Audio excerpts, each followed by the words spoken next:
Ladies and gentlemen, please welcome to the stage CNN's space correspondent, John Zarella.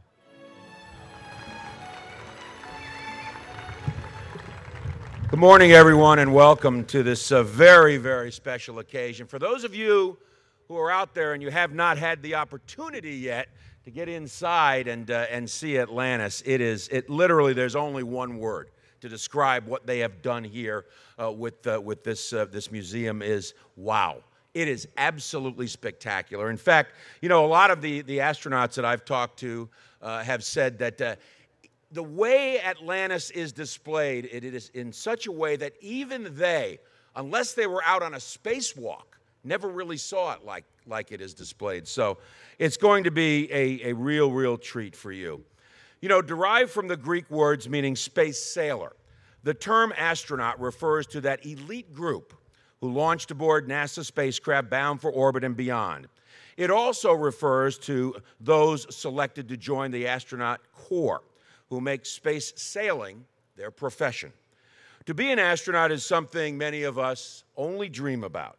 In fact, only 540 astronauts visited space during NASA's 30-year Space Shuttle program. We are honored to celebrate in person the male and female astronauts who represent all 33 missions of the Space Shuttle Atlantis. Collectively, all the astronauts with us today represent a total of 43 space flight missions, spanning from Gemini 11 on September 1966 to STS-135 in July of 2011. Let me take a few moments now to introduce you to the space sailors joining us today.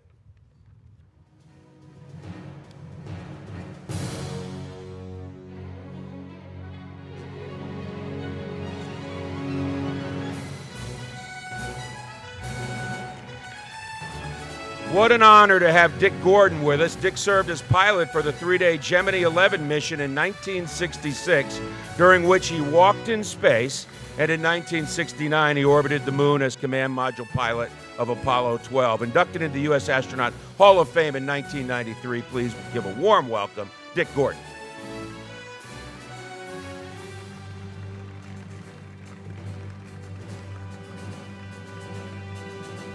We are also honored to have Bob Crippen here. Bob piloted the first orbital flight of the Space Shuttle program, STS-1, which was launched on April 12, 1981, aboard the shuttle Columbia. STS-1 was a 54.5-hour mission orbiting the Earth 37 times. U.S. Astronaut Hall of Famer Dan Brandenstein flew his first flight on August 30th, 1983. STS-8 was not only Dan's first flight, but was Space Shuttle Challenger's first night launch and landing mission. The 13th Space Shuttle flight, and the first to include 2 women, is STS-41G. Joining Commander Bob Crippen, who's already on the stage, and Mission Specialist Dave Liestma, who will join us in a few minutes, pilot John McBride. Representing the 5th and last shuttle mission of 1984, STS-51A, please welcome Mission Specialist Anna Lee Fisher. STS-51A was a Space Shuttle Discovery mission launched on November 8, 1984, and marked the first time a shuttle deployed 2 communication satellites and retrieved from orbit 2 other communication satellites. Launched on October 3, 1985, STS-51J was the first flight of the Space Shuttle Atlantis. Representing STS-51J today is the commander of the mission, veteran of 3 Space Shuttle flights, U.S. Astronaut Hall of Famer, Carol Bobko.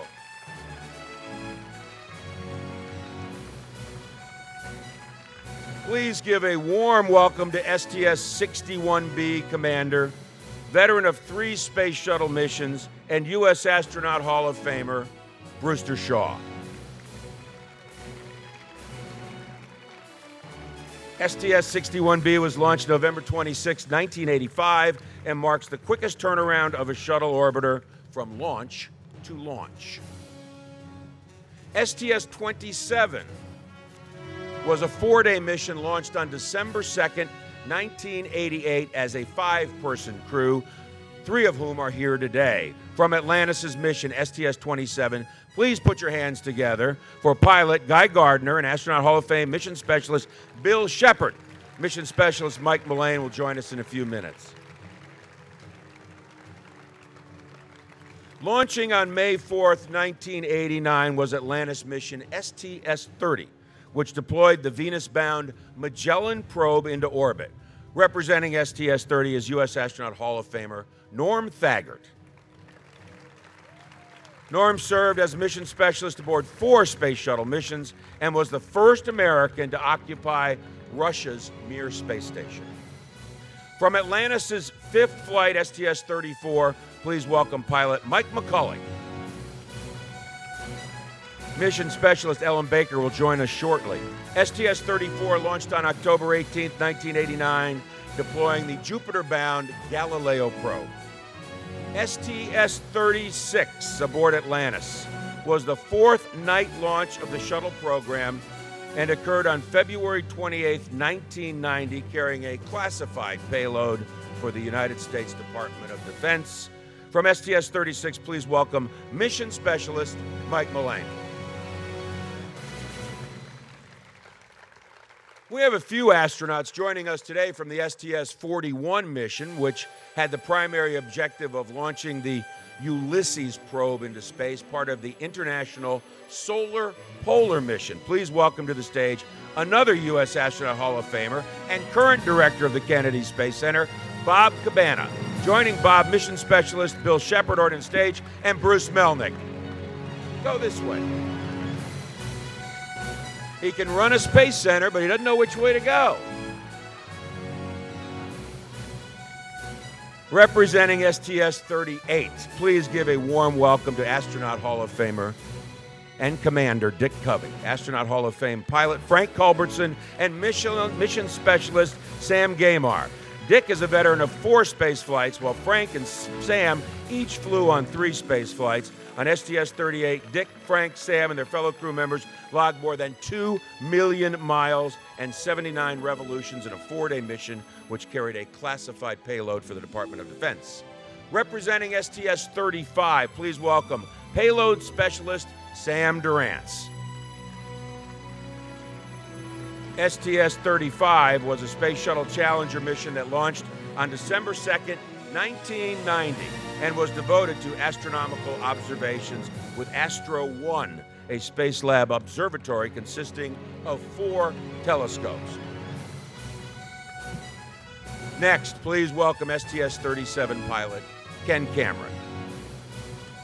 STS-37 was a 6-day mission with the primary objective of launching the Compton Gamma Ray Observatory, the second of the great observatories, which include the Visible Spectrum Hubble Space Telescope, the Chandra X-ray Observatory, and the Infrared Spitzer Space Telescope.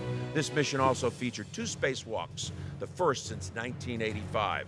STS-43 was the 9th mission of the Space Shuttle Atlantis, with the primary goal of launching the 4th Tracking and Data Relay Satellite. Here to represent STS-43, pilot of the mission, Mike Baker. Mike. STS-44, launched on November 24, 1991, was a mission dedicated to the U.S. Department of Defense. Here to represent this flight, please give a warm welcome to mission specialist Mario Runco. Mario?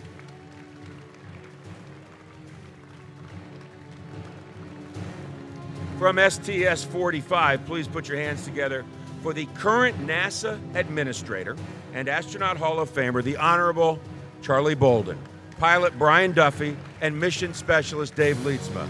Brian is a veteran of 4 space flights, David a veteran of 3, and you'll hear a lot more about Charlie's accomplishments later in the program.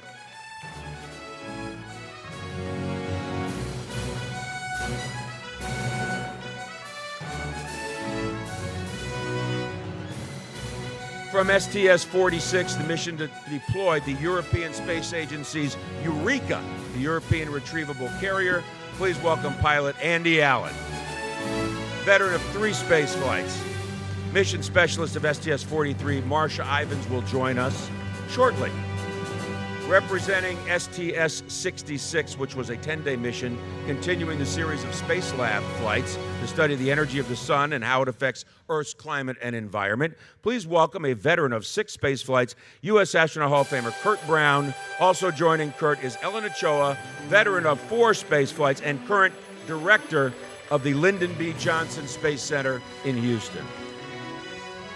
STS-71 was the first mission to carry out a space shuttle docking with the Mir space station.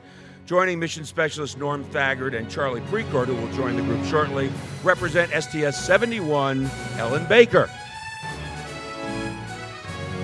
STS-74 was the second docking mission of a U.S. space shuttle to the Russian Mir space station. Joining Commander Ken Cameron, already on stage, put your hands together for Jim Halsell, a veteran of 5 space flights. Jim?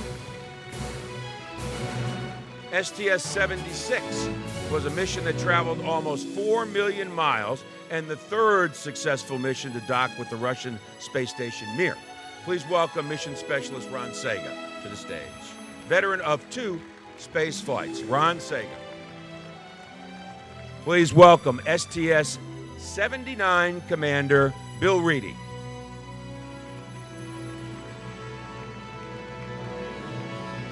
Bill led his team on a successful mission docking with Mir and delivering equipment, supplies, and relief personnel. Bill Reedy. STS-81, launched on September 19, 1996, was the second mission to Mir that involved an exchange of U.S. astronauts. Joining Commander Mike Baker, already on stage, please welcome mission specialist Marcia Ivins, veteran of 5 space flights. STS-84 was the 6th shuttle Mir docking mission, part of the NASA Mir program. The mission was highlighted with the transfer of 4 successful U.S. crew members to the Russian space station. With us tonight is Astronaut Hall of Famer Charlie Precourt, commander of STS-84. Charlie?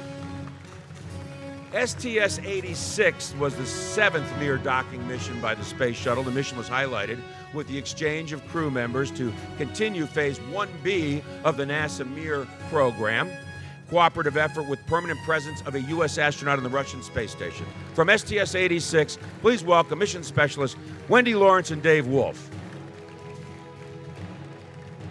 STS-101, launched on May 9, 2000, was a resupply mission to the International Space Station and was the first to fly with the glass cockpit. Pilot Jim Halsell, already on stage, represents STS-101, his second mission on Atlantis. Representing STS-106 is pilot Scott Altman, 4-time spaceflight veteran. STS-106 was an Atlantis mission to the International Space Station with the goal of preparing the Zvezda service module, the early living quarters for the station for the arrival of the first residents of expedition crew at the start of a permanent human presence on the new outpost. STS-98 launched February 7, 2001 and delivered the Destiny Laboratory module to the International Space Station. Mission specialist Marcia Ivins, already on stage, also representing STS-98. 3-time mission specialist J.R. Riley is here representing STS-104, which launched July 12, 2001. STS-104 was a mission to the International Space Station with a primary objective to install the Quest Joint Airlock and assist with maintenance on the ISS.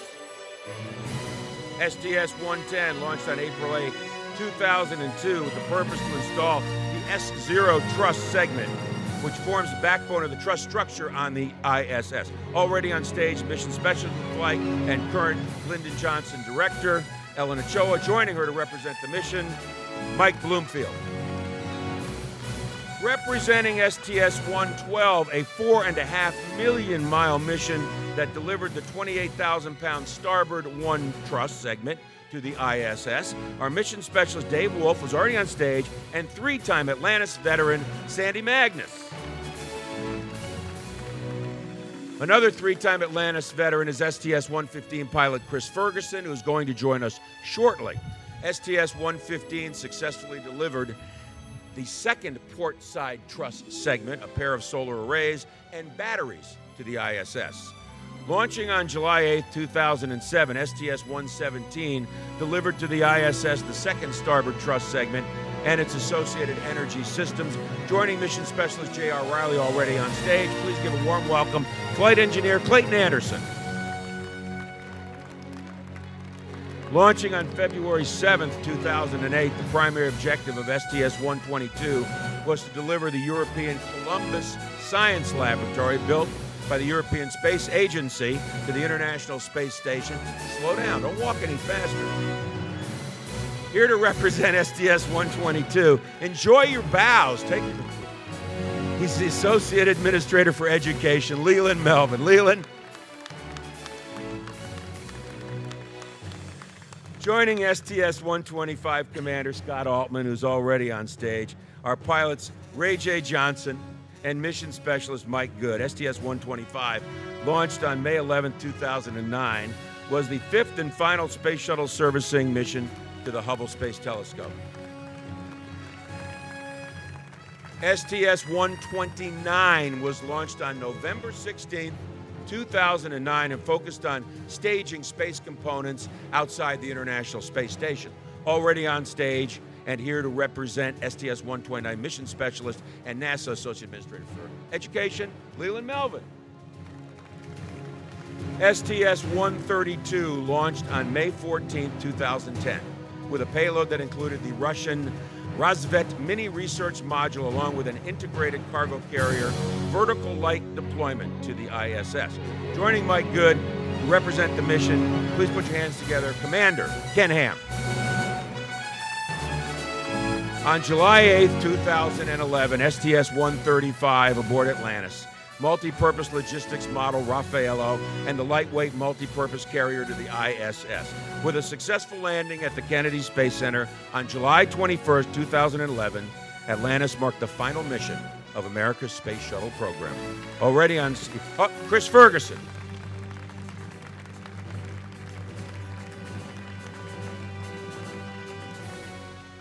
We are here to celebrate not only the incredible new home for the Space Shuttle Atlantis, but to also recognize the thousands of men and women who have made NASA's Space Shuttle program possible throughout the years. A special thanks to all of you goes out to the workers of the entire Space Shuttle program throughout the 30-year history.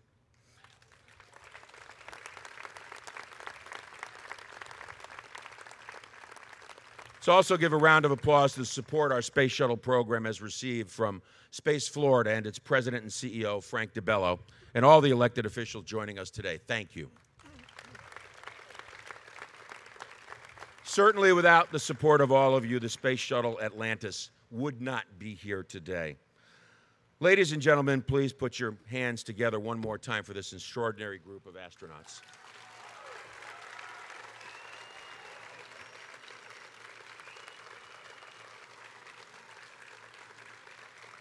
To begin our program, here to sing our national anthem, please rise and welcome NASA's Karen Griffin.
I still remember the first space shuttle launch on April 12, 1981, 135 missions and 32 years later.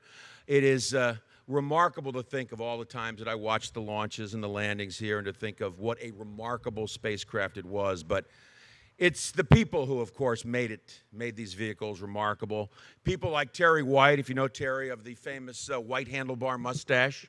I saw Terry last night, and he worked in on the flow of the vehicles, and it reminded me of all the friendships I've established and the great stories over the years. And I was talking briefly this morning with Dick Covey, and reminded me of a story from back in the mid-'80s or so, right around the time of return to flight, late '80s, after Challenger, and Dick had autographed signed a picture to my young sons at the time, and on the picture he wrote, "When you guys get older," that's what he wrote on the picture, "your dad's going to say that he knew me."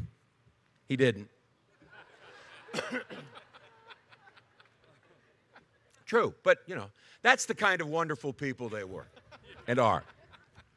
Beginning with Columbia, continuing with Challenger, Discovery, Atlantis, Endeavour, the space shuttle was humanity's first reusable spacecraft.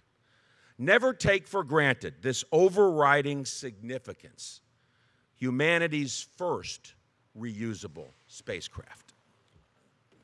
Each year, over 1.5 million people from all over the world visit the Kennedy Space Center Visitor Complex to enjoy its many attractions and educational programs. With the exciting new addition of Space Shuttle Atlantis, that number is sure to exponentially grow. To help ensure NASA's success, NASA is pleased to work with Delaware North Companies, a global leader in hospitality and food services. Leading its team for this visitor complex is Bill Moore. In addition to his work here, Bill serves on several boards for various community organizations. Ladies and gentlemen, please give a warm welcome to my friend, Chief Operating Officer Bill Moore.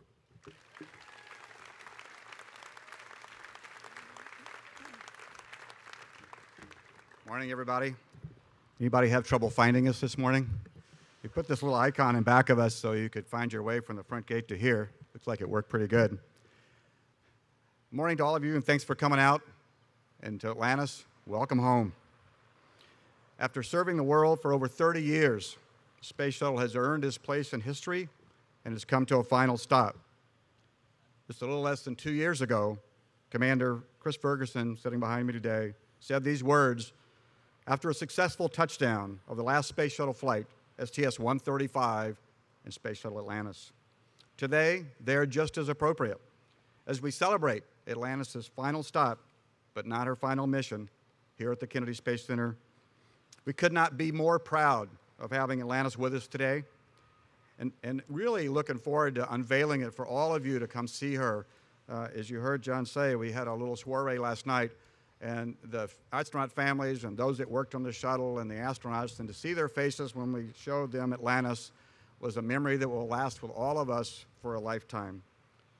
We're going to show Atlantis to you as the way the astronauts saw her, in space, in her finest hours as she just left the space station, just pulling back and ready to begin her journey home.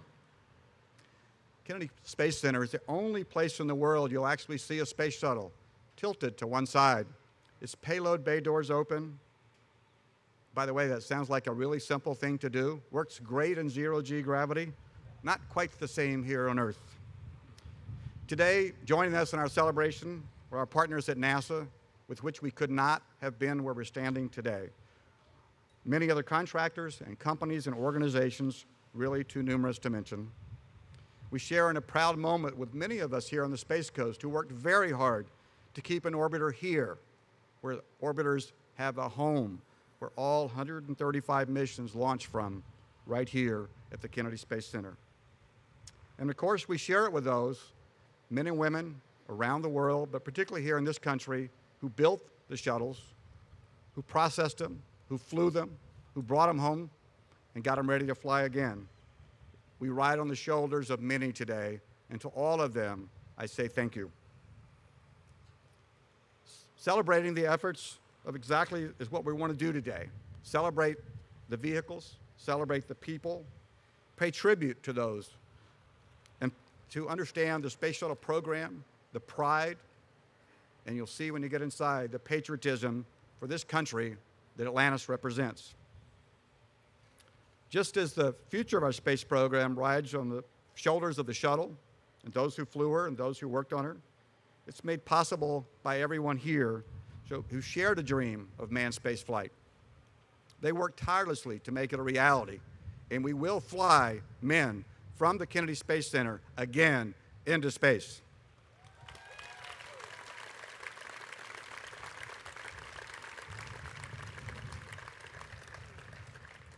You know, Atlantis is an historic icon, an artifact.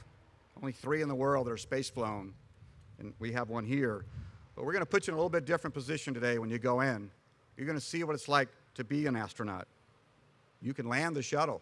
I did it yesterday. I did the easy version, not the hard one. You can dock to the space station. You can manipulate the shuttle's robotic arm. And if you're really good, you can take a spacewalk. These are just a few of the many interactive activities we have for our guests to enjoy, making this the world's most comprehensive, most immersive, most exciting attraction devoted to a space shuttle. And keep in mind, as you're walking through today, it's not funded with a single dollar of taxpayer money. Well, except for the orbiter, of course. When Atlantis landed for the final time on July 21st, 2011, it was said that its voyage had come to an end. But we like to think a little differently here. The Atlantis voyage has not come to an end. Atlantis' new mission is just beginning, and that is to educate, to inspire a whole new generation of space explorers. With someone in the audience today, maybe 8 or 9 years old, would be that individual that goes beyond low Earth orbit, goes way out into space, maybe to a planet, maybe to an asteroid. We want them to think about that today as they see this magnificent vehicle. So forgive me, Commander Ferguson, but I'm going to steal another line from you if I can. Last July, when Chris brought Atlantis home for the last time, he said, "The space shuttle has changed the way we view the world, and it's changed the way we view the universe. We here at the Kennedy Space Center and the Visitor Complex know that our universe will be changed forever because of Columbia, Challenger, Discovery, Endeavour, and our good ship Atlantis. Welcome home."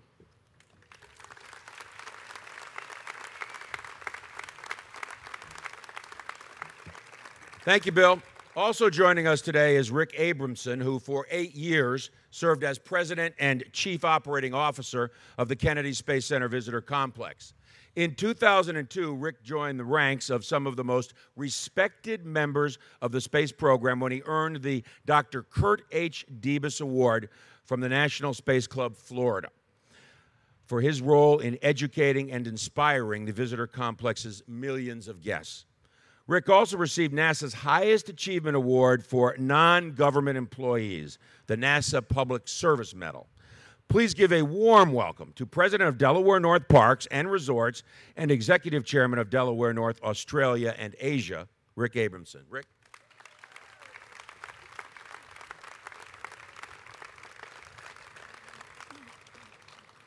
Well, good morning and welcome. There's a lot of firsts today. You'll be the first to be in a crowd of these historic heroes behind me, and you're first of the public to come inside to see this. I only make one ask of you. If you like it, tell someone to tell someone to tell someone how great NASA Atlantis and the space program is. You know, we have thank you.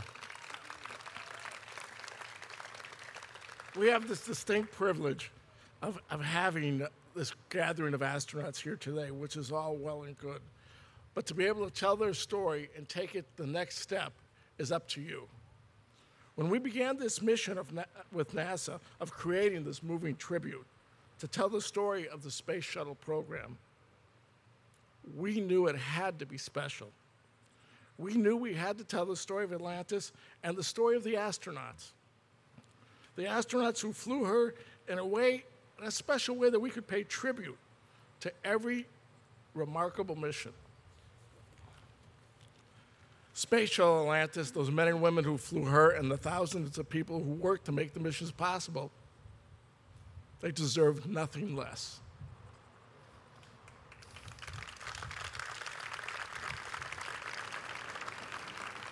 And I can tell you, after experiencing the attraction myself, I know the visitors, after they see it, will be left in awed and moved beyond anything they might ever expect. Let me take a minute to thank a few people that helped bring the Space Shuttle Atlantis and all you see at the visitor complex to life.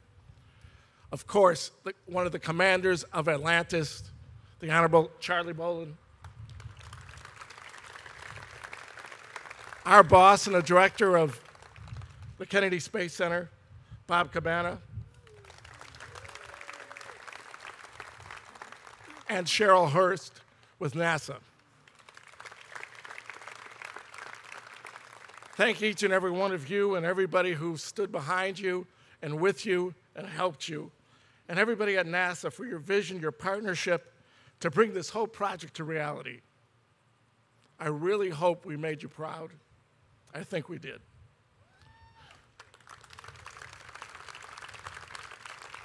I will tell you, I got a great job. I got a great boss, I got a great job, and I have a great fortune of working for one of the most admired companies, one of the coolest companies in the world, Delaware North. Delaware North is nearly 100 years old, still owned by we're only the second generation CEO, still owned by the Jacobs family since the beginning. The Jacobs family and the family morals, and they believe in things, and they believe in NASA, and they believe in NASA's missions. And I'm sure you'll be able to see today the company and the family's belief in everything we do here. I'd really like to thank my boss, Chuck Moran, Delaware North's president, for his leadership and forward-thinking attitude that has brought us to where we are today. I also want to thank the entire executive team in Buffalo for continuing supporting the mission and the vision of the visitor complex. And of course, thank you. I'd be remiss without thanking probably the key person for me here, and a big thank you to Bill Moore and his team and the hundreds of associates out there you'll see today, you'll see in here for what they did.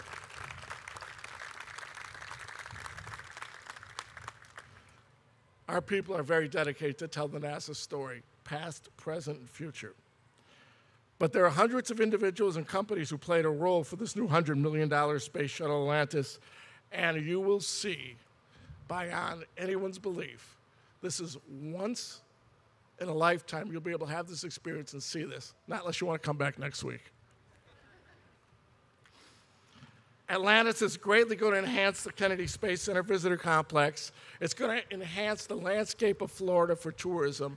It's going to enhance the United States. I was at a tourism conference about 2 weeks ago, and talking with people from Brazil, talking with people from China, talking with people from Japan, talking about the shuttle program, the International Space Station, and what we're going to have on display. People are going to be coming to the United States, spending money here, good for our economy, good for Florida, good for the Space Coast, and be able to see this must-see destination. I hope you'll see it today. I hope you'll enjoy it and love it as much as I do.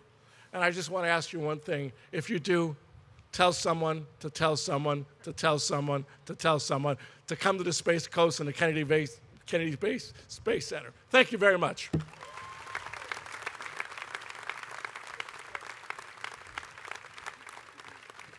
Thanks, Rick. And I just want to pick up on something that he had said, and I think that most of you will agree that there are a lot of young people here and in the future who will come through these doors and under this giant external tank and solid rocket boosters, and it is inspirational.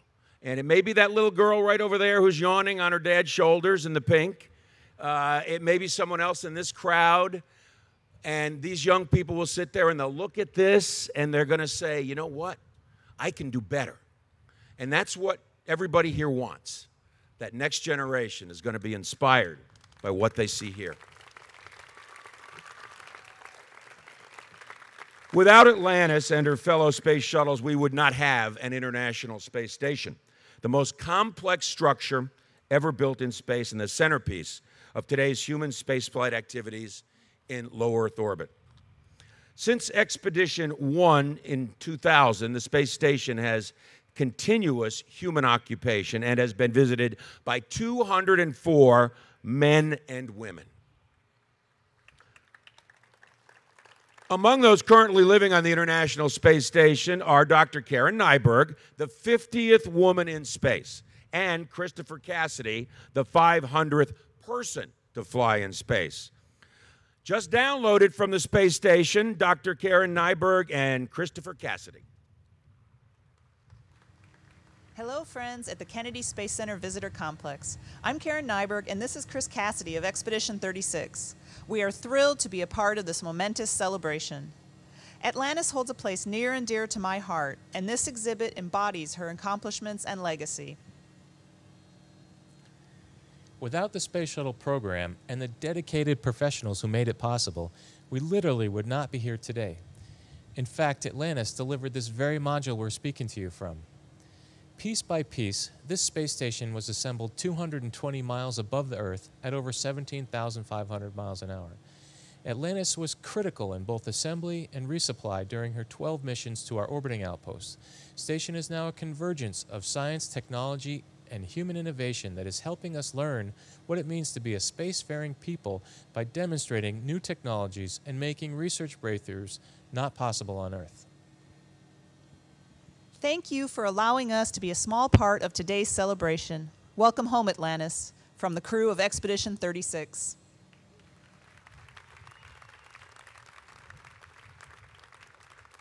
You did catch that, right? She said Expedition 36. It's kind of hard to believe. Expedition 36. So let that sink in for a minute. Since its creation in October 1st, 1958, NASA has enjoyed a rich history of unique scientific and technological achievements in human spaceflight, aeronautics, space science, and space applications. Contributing to that history in front of and behind the scenes is a long list of men and women, among them the elite group of astronauts with us today. One of whom, Bob Cabana, who was on that first assembly mission to the International Space Station. A veteran of 4 space flights, Bob logged 38 days in space, serving as the pilot of STS-41, STS-53, and mission commander on STS-65 and STS-88. He's received numerous personal awards and decorations, Distinguished Flying Cross, Presidential Distinguished Rank Award, National Space Club Florida, and he told me to abbreviate, so et cetera, et cetera, et cetera, et cetera. currently serving as the 10th director of NASA's John F. Kennedy Space Center. Please give a very warm welcome to Bob Cabana.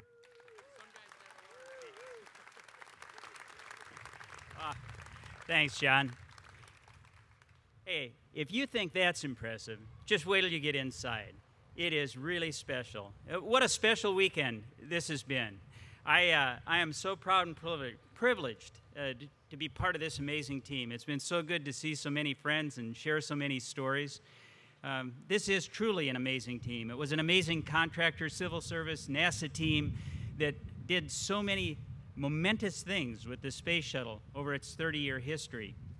It was a great partnership between NASA, Delaware North, PGAV, Pinwall, to put this exhibit together. And I couldn't be more proud of the display of Atlantis. It truly is special, and believe me, from all of us that had the privilege to fly in space, we think they did it right, and I know that you will too.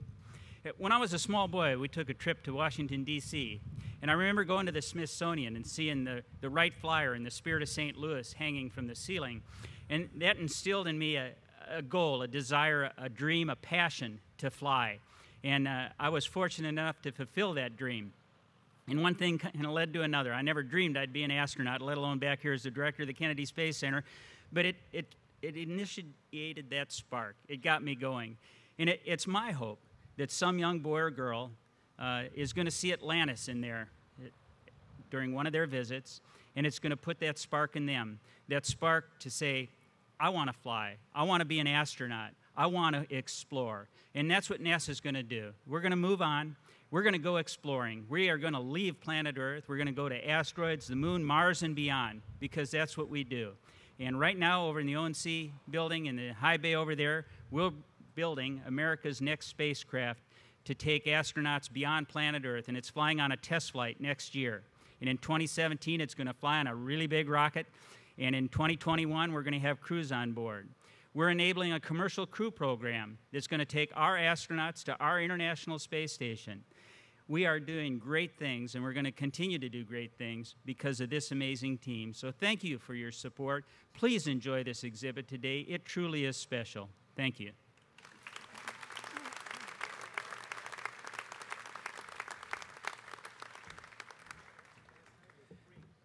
Last night was great. The same thing? Same thing. A man who needs no introduction, so we won't give him one. So, Charlie Bolden.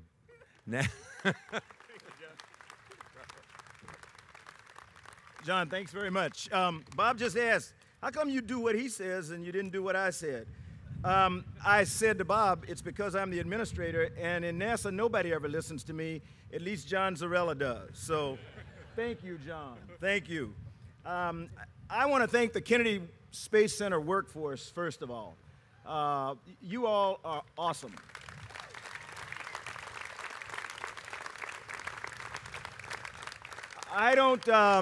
We're bringing Atlantis home today publicly, and I don't know how many people were around as we got to this day, but you know you have special people, many of whom are standing out here in this audience. You know you have special people when they know that every evolution they do puts them one day closer to not working anymore.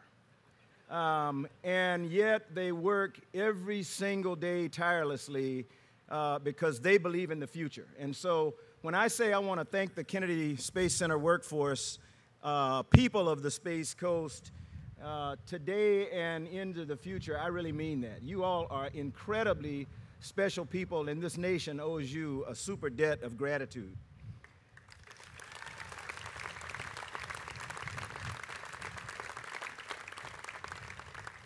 You know, it may seem strange to you that I'm talking to a vehicle when I say welcome home Atlantis. But for everybody sitting on the stage, or most of us sitting on the stage, you know that it's not like a vehicle. It's like a person. I think everybody can think back to when you came down here for TCDT, the Terminal Countdown Demonstration Test, and you know, you go out to the pad and it's a vehicle. It's not doing anything. It's just there. And you get in it, and you go through a mock launch, and everything seems okay, and then you come back 2 weeks later, and it is really, really different because it's breathing. I mean, it's going,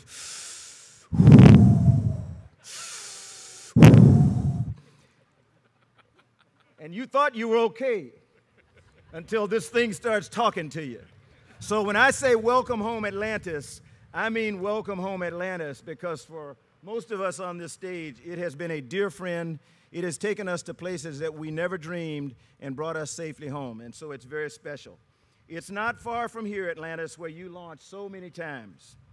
There's no better way to launch NASA into our new era of human spaceflight than to take a moment to salute the men, women, and the flying machines that have helped our nation lead the world in space exploration. It's great to see so many former astronauts here, and I know people say, but there's no such thing as a former. Yeah, we're former, and we understand that.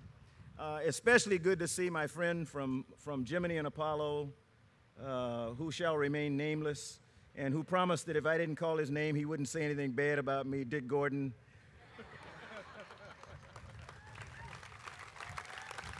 You come on. You and the men and women here at the Kennedy Space Center and throughout NASA who supported you, who are true American heroes. I was proud to serve with all of you. I was proud to fly with some of you. And I stand here today as a lifetime member of NASA's astronaut corps family.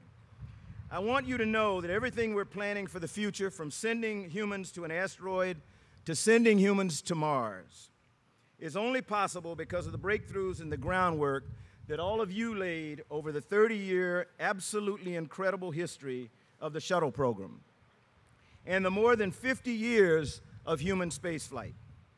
Your accomplishments are amazing. They're history upon which great nations are built. And believe me, we're going to continue in your tradition to break new barriers and reach new frontiers. Our newest group of 8 astronaut candidates, 4 men and 4 women, who were introduced to the world last week, stand on all of your shoulders. Just as when I got the call in 1980 that I was going to join the NASA Astronaut Corps, they're full of hope, possibility, and pride for the chance to be a part of our nation's great legacy to space exploration. Space Shuttle Atlantis is a critical part of that NASA history. The 4th of our space shuttle, rated space shuttles, Atlantis was delivered to Kennedy in 1985 and immediately became a workhorse of the fleet. She has 33 missions under her belt, including NASA's final shuttle mission that rolled to its final stop here at the Kennedy Space Center on July 21st, 2011. I will never forget the thrill of commanding STS-45 and flying with my Shuttle Atlantis crewmates, Brian Duffy, Kathy Sullivan, Dave Leitsma, C. Michael Foale, Baron Lichtenberg, and Kirk Fromout. Like all shuttle crews, we work together as a team on some of the cutting-edge science of our day. We help scientists on the ground understand what we were undergoing in space. And we were confident that our work would advance our nation and improve life on Earth. While Atlantis has flown her last mission to space, she lives on to fulfill a new and important mission right here on Earth. She'll inspire a new generation of explorers who one day may join us on missions to Mars and other destinations.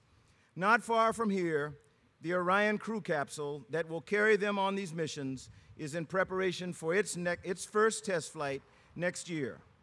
On a launch pad, also not far from here, industry partners are launching cargo to the International Space Station and will once again soon launch astronauts from American soil. I want to congratulate the team here at the Kennedy Visitors Complex for creating the most comprehensive, interactive, and exciting tribute to the 30-year phenomenal shuttle program. This exhibit is a powerful reminder of NASA's unmatched accomplishments during more than 50 years of exploration and the great future that lies ahead. With her payload bay doors wide open, Atlantis is literally reaching out with open arms to welcome all visitors, create our unprecedented achievements in space, and inspire a new generation. And now, Bill, Rick, Bob, come on up and let's launch this baby.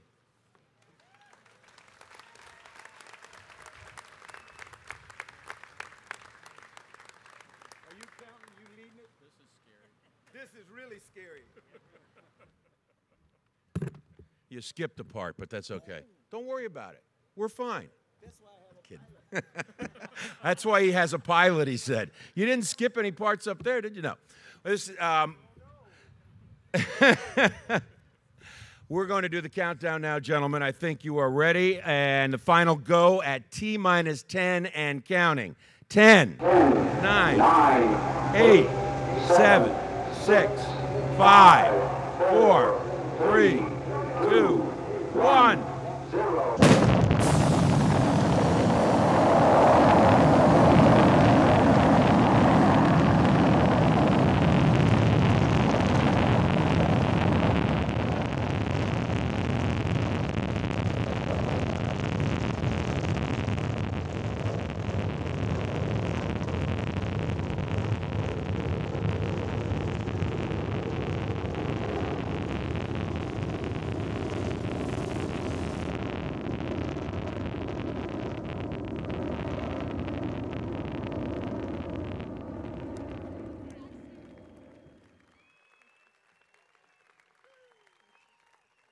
Charlie, can you come up here and do that breathing thing again and how the vehicle breathes? You know, if it talks to you, there is therapy for that, I understand. The time has almost come now to experience the Space Shuttle Atlantis. In a few moments, ladies and gentlemen, the doors will officially open. Before we let you all go, I just want to say thank you to a couple of friends of mine, Tim Macy and Andrea Farmer, who for years have made my job very, very easy. Thank you all for joining us. It was my pleasure to be here, and I hope to see you here again and again and again, because one time will not be enough. Trust me. Enjoy.